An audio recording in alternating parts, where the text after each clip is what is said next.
Well, hi there, food friends. It's Kevin. And Marianne. And Marianne, she is handling the camera work today. Thank you, sister. You're welcome. So, tonight, going to a friend's house for game night. So, always look forward to that. Just a bunch of friends. We get together.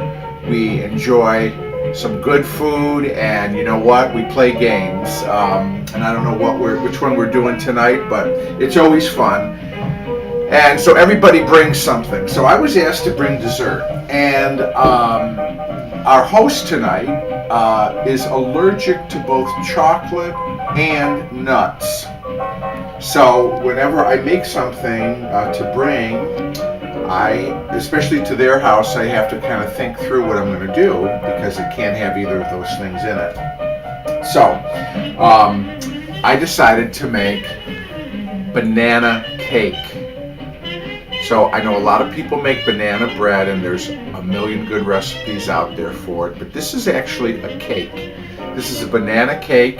This is my mom always made this cake, didn't she, Marianne? Yes, she did. And people loved it. Loved it. You know why? It's super moist. It has a great banana flavor, and it has a yummy cream cheese frosting. Okay? So let's start with the basics, which is you can't make a banana cake without bananas, right? So this is a ripe banana. You see those brown spots? Those brown spots mean Flavor and sweetness, okay? If the bananas are sort of on the smaller side, use 4. If the bananas are larger, use 3. So I've already got a few in here. I've already got 3 bananas in here, and I'm going to put that one in there. And then, now you could use a fork, you could use whatever. I use an old-fashioned potato masher. And if you can get in here with the camera, Mare, you can see what I'm doing. I'm just going to mash these bananas up. And they almost liquefy, but that's exactly what you want, because what we're going to end up doing is incorporating these bananas into the cake batter, okay? So I've got 4, medium kind of bananas here. looks like baby food. It does look like baby food. This is probably how I think they make bananas for babies. I'm sure it's grinded up like this. So I try to get it so that there's no big chunks. Now you see how liquidy that is? That's what you want. And I find that using a potato masher makes quicker work out of it. But like I said, if you didn't have one, you could just use a fork. It might take you a little bit longer. Okay, so here's our bananas. Great. Now we have our cake batter.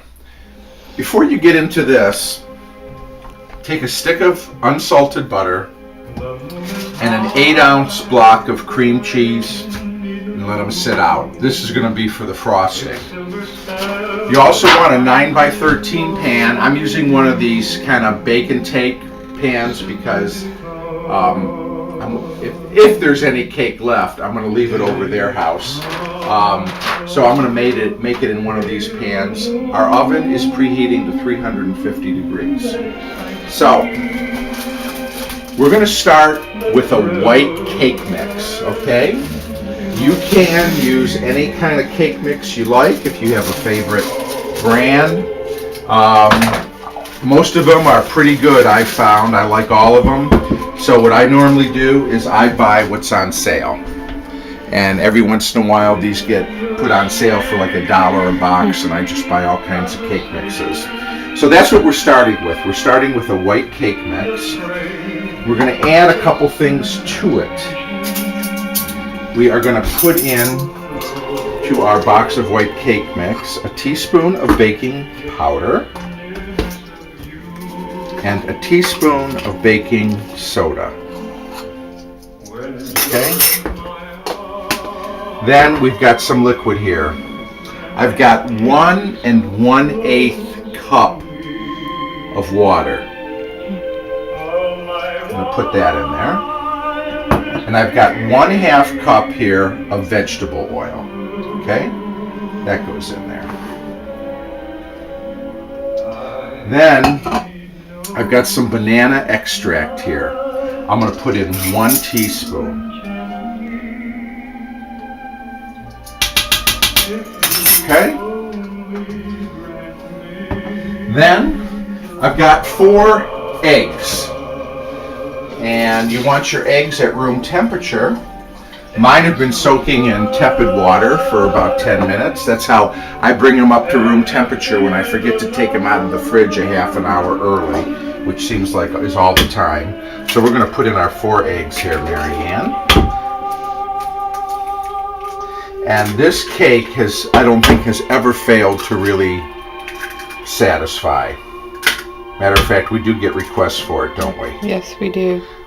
And we love it because it is one of Mom's recipes. All right, so let me get my mixer and we'll start putting that together. And we got to put our bananas in. We're gonna mix it all up. So here's our nanners mashed up. We'll put all that in there. Okay. So 3 to 4 mashed up bananas to our box of white cake mix, baking soda, baking powder, water, oil, eggs, banana extract. Okay, so we're gonna slowly get this mixed up here. And really, you can probably really doesn't take more than a couple of minutes with an electric mixer. It's a fairly thin batter, so a hand mixer like this is just perfect. Will do the job. We scrape down, right? There we go.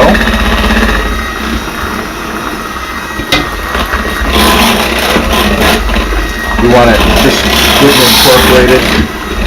You could use a yellow cake mix for this if you wanted to, but I really think the white seems to be the best. And that's what Mom always used. Yeah, she used the white mix. I did use a yellow mix once because that's all I had, and it was fine. But I just like the white a little bit because the yellow cake mix has a vanilla kind of a flavor. Yeah.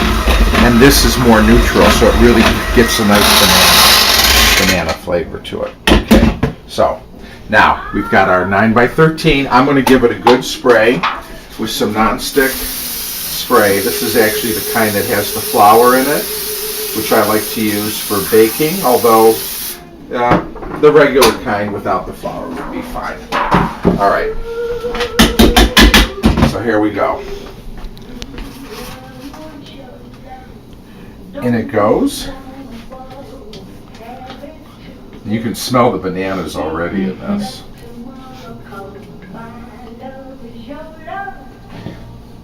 Again, I'm using a kind of a disposable baking pan just because we're taking it to a party. If we were having this at home, I'd put it in a nice glass pan, 9x13. Okay, we're going to bake this for about 40 minutes at 350 degrees. Okay, honey, our timer went off. Let's take a look, shall we? Yeah. Okay, it's been 40 minutes. So you can, I kind of give it a little press if it bounces back, which it does. You can also do the toothpick test, which some people like to do. Or if the cake comes away from the sides. Or, yes, you're right. Or if it pulls away from the sides, which that especially once it starts to cool. So, looks pretty good. Okay. So, we are going to let this cool, Mare. Okay. Here it is. Now, we are going to do our frosting. So, the cream cheese and butter's been sitting out at room temperature for a couple hours, so it's good and soft. This is a really basic cream cheese frosting recipe. It always works. The only real variations is if you're going to flavor it in some way. So to kind of enhance the banana flavoring, I'm going to put a teaspoon of banana extract in here. This is optional, but it gives a real subtle kind of banana flavor in the background. If this was a standard cream cheese, I would put in a teaspoon of vanilla. But this time I'm going to use the cream cheese, or the banana. So okay, so I've got 8 ounces of cream cheese softened, and I put in my banana extract. And I'm just going to whip this cream cheese here so that it's just nice and fluffed up and soft.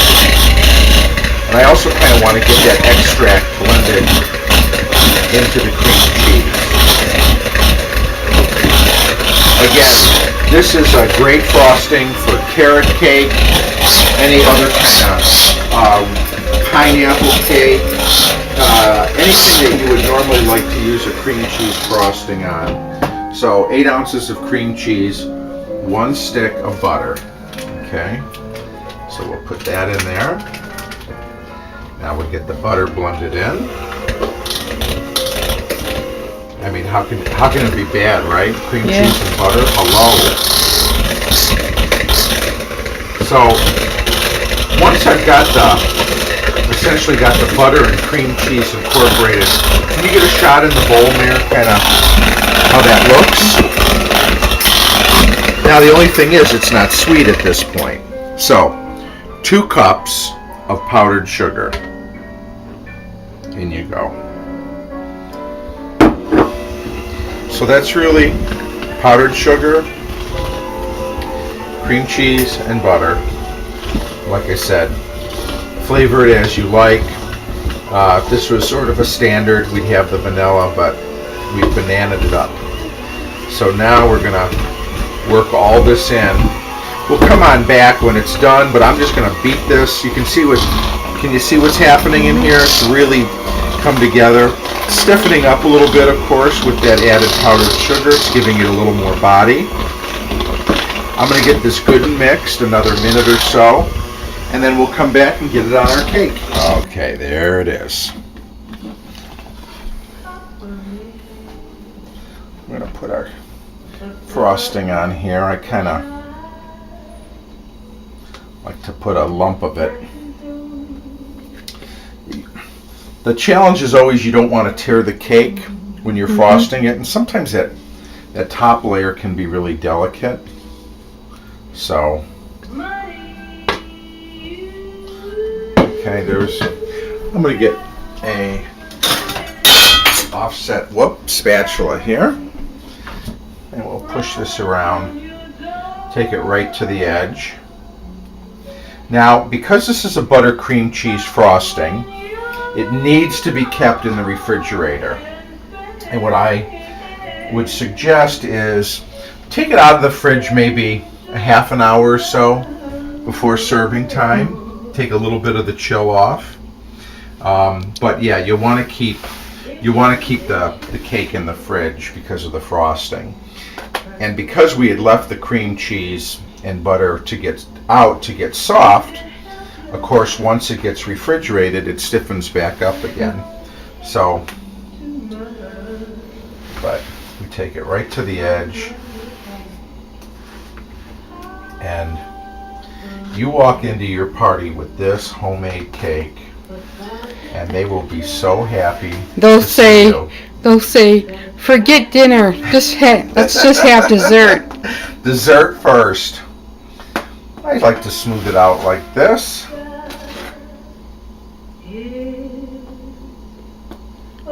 There we go. There it is. There's a little frosting there. It will not go to waste. Oh, that's good. So, there it is. I'm going to put the lid cover on this. We'll put it in the fridge and we'll take it to our party tonight and share it with our dear friends for our game night. So anyways, here it is. Mom's best banana cake. And really, if you've got ripe bananas on hand, this is a great way to use them up. We had a great time putting this cake together. Hope you had a great time being here with us. And you know what? We'll see you next time on Cavalcade of Food. Bye, everybody. Bye.